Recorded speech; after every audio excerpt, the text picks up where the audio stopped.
Bonjour à tous, bienvenue dans cette vidéo, le coup du jour de la 8e partie du championnat du monde d'échecs 2021 entre Magnus Carlsen et Jan Nepomniachtchi. Eh bien, aujourd'hui, j'ai sélectionné le coup de Nepomniachtchi, son 21e coup, quand il a poussé son pion en B5. C'était le tournant de la partie très intéressante au demeurant, sur laquelle je reviendrai dans le débrief.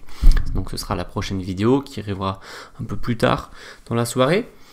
Notamment, je parlerai de la structure du début et de pas mal de variantes intéressantes qui auraient pu se produire.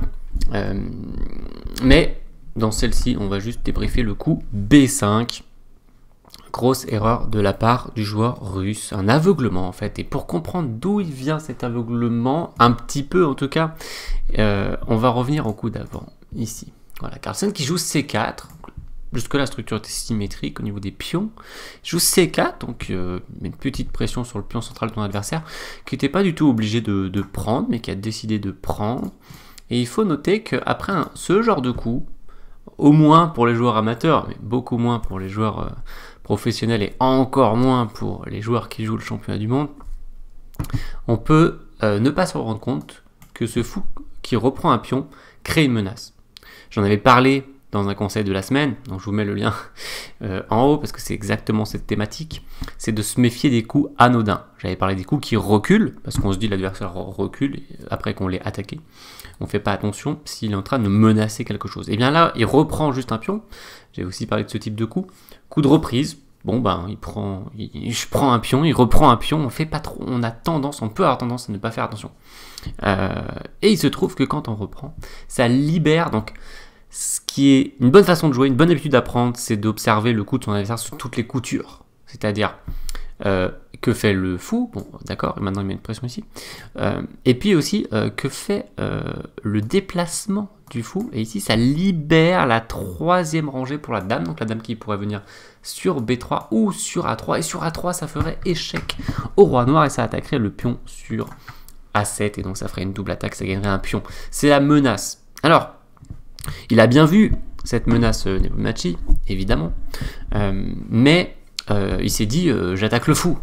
Comme j'attaque le fou, là c'est autre chose qui peut se passer aussi psychologiquement, c'est j'attaque une pièce de mon adversaire, j'imagine qu'il va la bouger, qu'il va s'enfuir. Eh bien, les échecs, heureusement pour nous, c'est pas aussi simple que ça, et on n'est pas obligé de bouger une pièce quand on se fait attaquer. La seule chose qu'on est obligé de faire aux échecs, c'est quand notre roi est en échec, de s'en occuper. Et là, Magnus Carlsen, eh bien, il n'a pas protégé son fou, il n'a pas bougé son fou, et il a fait échec au roi, parce que après roi bouge, il prend le pion et il contre-attaque sur le fou en D7. Voilà ce que Nepomniachtchi avait oublié, il l'a dit à la conférence de presse. Donc un oubli très très cher, puisque cet oubli, cette gaffe désagrège totalement sa position. On peut montrer, donc il a joué dame en D8, je vais montrer quelques variantes pour clôturer cette vidéo. Dame en D8 protège le fou, et Magnus Carlsen qui a replié son fou en B3 tout simplement.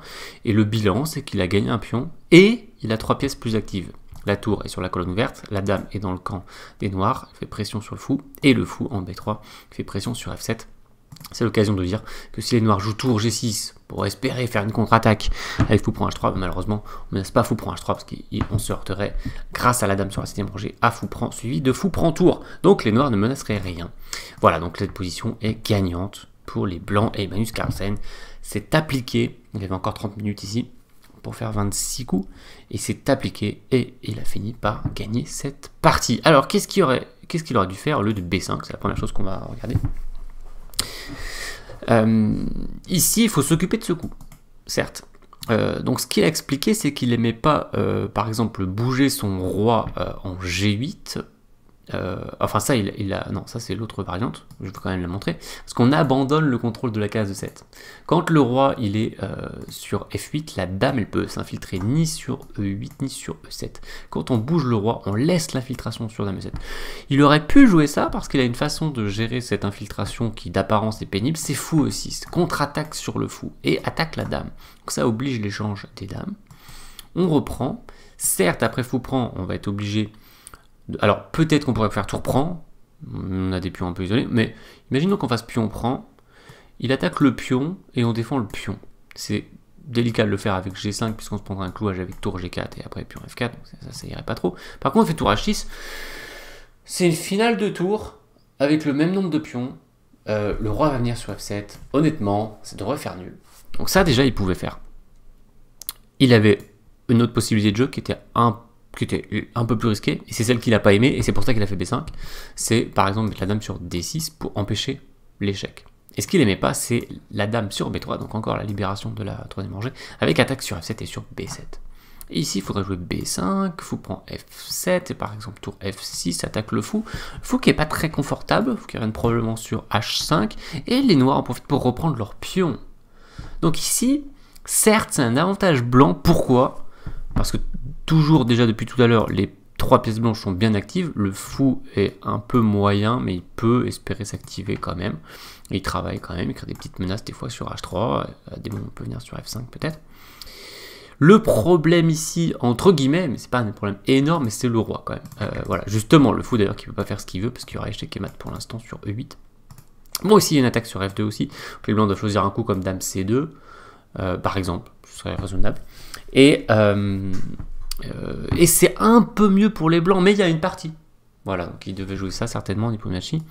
Et puis simplement pour montrer qu'après B5, dame A3 échec, il avait, on aurait pu penser à dame D6, avec l'espoir que les dames s'échangent, et on pourrait se dire, bah, il est obligé d'échanger les dames, il y a un fou en prise. Il y aurait eu quand même dame prend, et les noirs ne peuvent pas capturer le fou parce que leur roi est dans le couloir, ici dans une sorte de couloir à cause de la tour, et ça va être échec et mat. Donc ça c'est une variante importante. La dernière chose que je peux mentionner, c'est qu'après dame prend A7, on pourrait penser, puisque les deux fous sont attaqués, on pourrait se dire on fait un desperado avec le fou sur le roc. Ça part vraiment d'une bonne intention. Et ici, voilà, les blancs qui ne devraient surtout pas prendre le fou, sinon ils perdent leur propre fou et ils restent avec un roi fragilisé. Donc ça, c'est pas bien de jouer ça. Sur fou prend H3, les blancs, ils ont une façon simple d'échanger les fous, c'est dame prend F7. Donc dame prend. Alors là, par contre, il y a une petite astuce. Évidemment, on peut faire fou prend, roi prend, pion prend. On a une finale de tour avec un pion de plus. On a encore beaucoup de chemin pour gagner cette partie. Ce qui fait qu'après dame prend F7, on va être beaucoup plus malin avec les blancs. On va faire échec intermédiaire avec la tour, profitant que la dame est clouée et ne peut pas prendre la tour. Le roi va partir et ensuite on va prendre la dame. Maintenant, il va devoir sauver son fou. Il n'a même pas tour G6 en plus. Donc il va sauver son fou. Et là, c'est juste une très bonne finale pour les blancs avec un pion de plus et une situation favorable au niveau du fou et de la tour. Donc ça serait d'ailleurs été quand même certainement ce qu'aurait dû tenter Nepomniachtchi. Peut-être la position qu'il avait le plus de chances de sauver. Voilà pour ce coup du jour. Et le score maintenant après cette deuxième victoire de Magnus Carlsen, c'est 5-3. Ça s'est creusé en l'espace de 48 heures. Et il reste à présent 6 parties à jouer. Le russe qui va devoir prendre beaucoup de risques maintenant pour espérer revenir. On va chercher tout d'abord à gagner une partie, auquel cas il se mettra à une victoire de revenir au score. Je vais débriefer tout ça plus longuement dans le débrief complet de cette 8e partie. Donc je vous donne rendez-vous dans quelques heures, peut-être pas tant que ça, pour suivre le débrief complet. Et puis je vous dis à très bientôt. Si vous avez apprécié cette vidéo, n'hésitez pas à mettre un pouce bleu et à la partager. Merci de votre attention et à très bientôt.